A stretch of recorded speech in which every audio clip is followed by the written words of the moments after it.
Despite Sam Dastyari resigning this week over ongoing allegations of promoting Chinese interests, and regular denunciations of Chinese interference in Australian politics, little has been said about what China makes of it all. On Monday, we received the definitive answer, an authoritative condemnation of Australia, signed off at the highest levels. A brief timeline of Chinese responses shows how the matter escalated. Last week, the Chinese embassy in Australia issued an unusually heated statement criticizing Australian media and politicians. Some politicians, it said, had made. The statement included a translation of a statement from Prime Minister Malcolm Turnbull that Chinese influence is interfering with Australian politics. The embassy in Canberra clearly reported their displeasure to the Foreign Ministry in Beijing. Foreign Ministry spokesmen at the Beijing press conferences in the following days made similar statements. The following day, Turnbull said the Australian people stand up to China, a phrase he said was inspired by Mao's 1949 declaration that the Chinese people had stood up.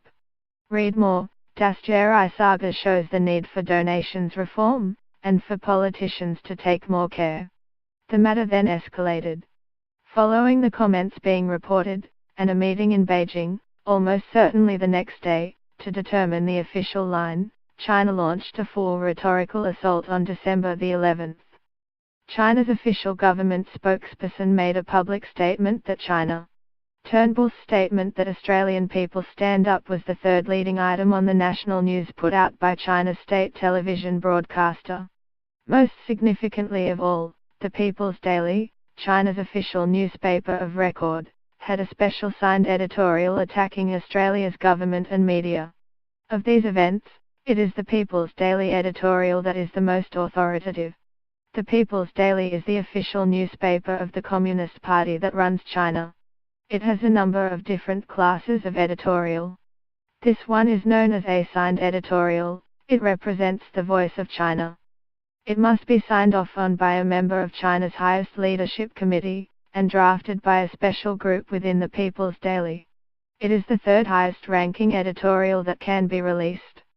The two highest ranking editorials are only released for special occasions, roughly monthly. Why is this editorial so important?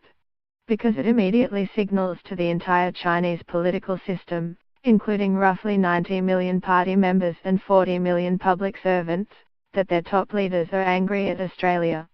Based on the television broadcast and the official editorial, the issues appear to be with Australian media, the public discourse on China, and with the Prime Minister's phrase that the Australian people stand up, which was described as laughable. Next, the many ministries, departments, bureaus, businesses and Communist Party bodies of the massive Chinese state must determine how seriously they take this official displeasure. Chinese leaders rarely release specific orders with targets.